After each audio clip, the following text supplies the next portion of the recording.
ये बाप्पा ये, या भक्तांना दर्शन द्यायला ये.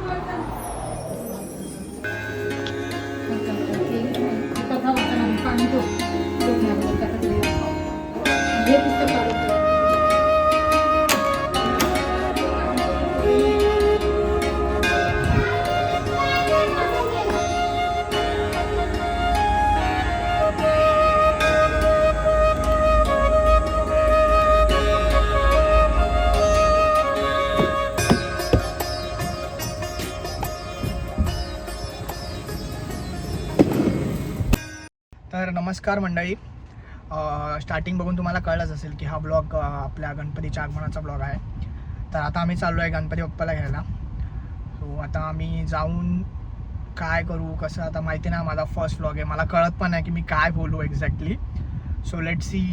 मी गणपती बाप्पापासून स्टार्ट करतो ब्लॉगिंग करायला. एक नवीन एक्सपेरिमेंट ट्राय करतो की लॉंग फॉर्म व्हिडिओ बनवू. So let's see. गणपती बाप्पा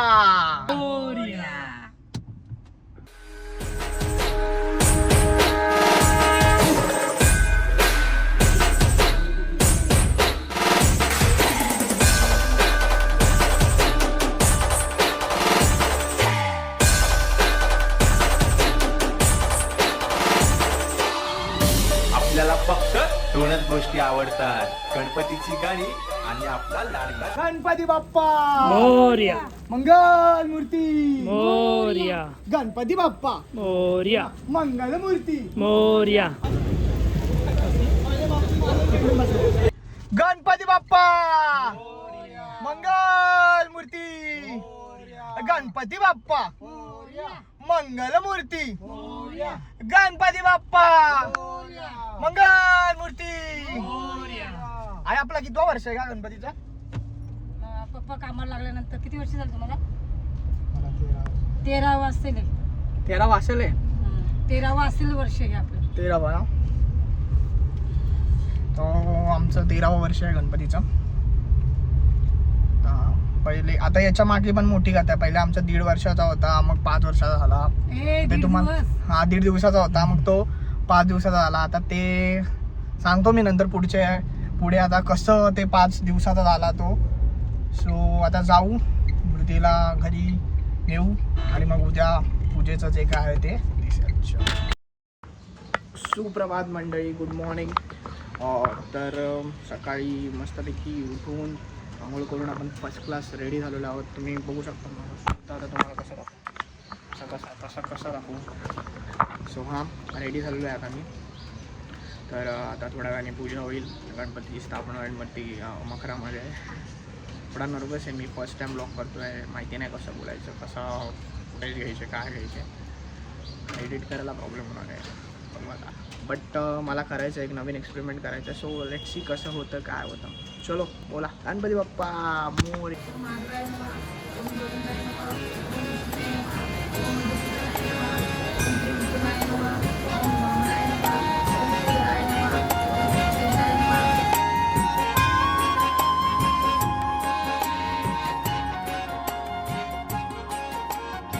गणपती बाप्पा करता दुखहर्ता वार्ता विघ्नाची गुरुवी गुरुवी प्रेम उपायाची सर्वांगी सुंदर प्रसेंदुराची घंटी दर्पे मान मुक्ता पराची. जय देव जय मंगल मूर्ती ओ श्री मंगल मूर्ती दर्शन मात्रे मन कामना पूर्ती. जय देव गणपती बाप्पा मोरया मंगल मूर्ती मोरया गणपती बाप्पा मोरया.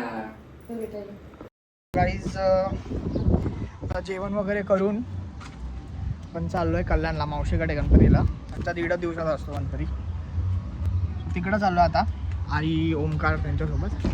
तर बघू आता काय होतं. चलो मी आलो आहे खाली. तर मी पार्किंगला लावेपर्यंत खूप जोरात पाऊस येतो होता. तर बोललो काहीतरी तोपर्यंत कंटेंट शूट करावा. तर मी जसं काल सांगितलेलं की आमच्या घरचा गणपती कसा बसला किंवा तो 1.5 दिवसापासून 5 दिवसाचा कसा झाला, तर मी ते सांगतो. तर आय गेस 12 वर्ष का 13 वर्षापूर्वी गणपती बसवला. आणि त्याचं रिझन हेच होतं की पप्पांना नुकतीच नोकरी लागली, ते निमित्त होतं आणि आईला बसवायचाच होता गणपती. कारण की मला खूप आरतीचं असं हे होतं की मी आरती घेणारा मुलगा होतो. असं म्हणजे खूप प्रत्येक ठिकाणी जायचो आरती घ्यायला. आरती म्हणायला किंवा आरती मला जो ग्रुप असतो त्यांच्यासोबत बसायला आवडायचं लहानपणापासून, की मी माझ्यात पाठ होत्या म्हणू शकतो की आपण माझ्या आरती तोंडपाठ होत्या. आणि आम्ही खूप क्रेझी वेमध्ये आरती घ्यायचो असं. सो तो खूप आधीपासूनच शौक होता आरती घ्यायची किंवा आरतीला जायचं असं लहानपणापासून. आणि माझा जो लहान भाऊ आहे ओंकारा बघा, त्याला डेकोरेशनची सवय आहे. तो म्हणजे आतापर्यंत मोस्ट ऑफ दी नाही, सगळेच जवळजवळ जेवढे पण गणपती आमच्या घरी बसवले सगळ्याचं डेकोरेशन त्यांनी एकट्याने किंवा त्यांनी पप्पांनी मिळून असे आम्ही 3-4 मिळूनच. मी फक्त लाइटिंगचं बटन दाबायला असतो, पण निम्मापेक्षा जास्त काम तेच करतात. सो ते आवड असल्यामुळे की आईला माहिती होते की एक जण डेकोरेशनला, एक जण आरती वगैरे सगळं काम करू शकतो. सो आई म्हटली की हां म्हणजे, आणि कसं आमच्याकडचे आई बाबा दोघे जॉबला जाणार आहे. सो सुट्ट्यांमुळे थोडा प्रॉब्लेम व्हायचा. सो तेव्हा 1.5 वर्षाचा होता जेव्हा आम्ही जुन्या बिल्डिंगला राहायचो.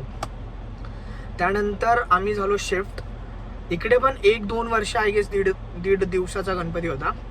त्यानंतर झालं असं की ज्या दिवशी आम्ही म्हणजे बसवला गणपती आणि त्या वर्षी 3ऱ्या वर्षी आय गेस इकडे आल्यानंतर बाबांना 1.5 दिवसाच्या विसर्जनाच्या दिवशी ड्युटी लागली. तेव्हा आमचं विसर्जन होतं. तर आम्हाला वाटलं की बाबा येतील, पण त्यांना झाला लेट. ते येऊ शकले नाही मेन म्हणजे 1.5 दिवसाच्या वेळेस. सो आजोबा म्हटले की आपण 3 दिवसाचा करूया, म्हणजे 3 दिवसावर विसर्जन होईल. सो मी म्हटलं ठीक आहे 3 दिवसाचं करूया. तर बघा देवाला राहायचं होतं आमच्याकडे 5 दिवस म्हणून मे बी मला तरी असंच वाटतं. तर तेव्हा झालं असं की सेम सिच्युएशन 3rd डेला पण झाली. त्यांची ड्युटी होती, ते कामाला गेले, ते रिटर्न यायला त्यांना ट्रेनच नाही. लाईक लिटरली त्यांना ते येऊ शकले ना. आले तर ते 12-1च्या दरम्यान आले. So it was not possible त्या टायमाला. सो तेव्हाच आम्ही रात्री ठरवलं की आपण 5 दिवसाचा ठेवू. सो आता गेल्या आय गेस 7-8 वर्ष, 7 आय गेस 6-7 समथिंग वर्ष झाले आमच्या घरी 5 दिवसाचा गणपती आहे. सो ही याच्या मागची कहाणी की असतं काही वेळेला काही घटना घडून आणलेल्या असतात देवाने. सो तो वर्ष खूप क्रेझी होता. लाईक मला स्वतःला बिलीव्ह नाही झालं की आम्ही स्वतः आईला बोलायचो किती वेळा की 5 दिवसाचा करू. 1.5 दिवसाचा खूप हेक्टिक होतं एकदम सगळं घाई, कोणी येऊ शकत नाही पाहुणे, आणि तुम्हाला सुद्धा सगळं असं धावपळी सगळं करायला लागतं वगैरे. पण तेव्हा आई बोलायची की नाही ठीक आहे चल 1.5 दिवसाचं चालू आहे, कंटिन्यू तर करू शकतो. पण कसं ते घडून आल्यामुळे आता आई पण काय करू शकत नाही. ते सगळं घडून आणलं. सो झाला 5 दिवसाचा गणपती बसायला लागला. 5 दिवस मग सगळं निवांतपणे. आणि कसं असतं 1.5 दिवसाचा गणपती असतो वाईट नाही खरंच, कारण की आपल्या मुंबईसारख्या शहरांमध्ये 1.5 दिवसाचा गणपती खरंच चांगला आहे. ज्यांची इच्छा असते गणपती बसवायची सो तो बसू शकतो 1.5 दिवसाचा, कारण की आपल्याकडे नसतो टाईम. मुंबईसारख्या शहरामध्ये टाईम खूप व्हॅल्युएबल गोष्ट आहे आणि सुट्ट्या तर भेटत नाही लवकर. पण 1.5 दिवसाचा मला असं फील होतं की खूप सगळं असं फटफट घडतं की गणपती बाप्पा येतो जातो असं कळतही ना. आपल्याला 2 मिनिटाचा विश्रांती पण घ्यायला म्हणजे त्याच्याशी असं त्याच्या समोर बसून बोलायला पण टाईम मिळत नाही. फील होत होतं ते की नाही असं एकदम लोक येत असतात, पाहुणे येत असतात, त्यांच्याशी गप्पा मारा. आणि त्या मेन म्हणजे सणांचा हेच उद्देश असतो की सगळे एकत्रित यावं वगैरे. सो हे असं झालं सगळं. बसला 5 दिवसाचा गणपती आणि इट वॉज नाईस. मग मजा येते. आता लोक येतात आरामात निवांतपणे सगळं चालू असतं.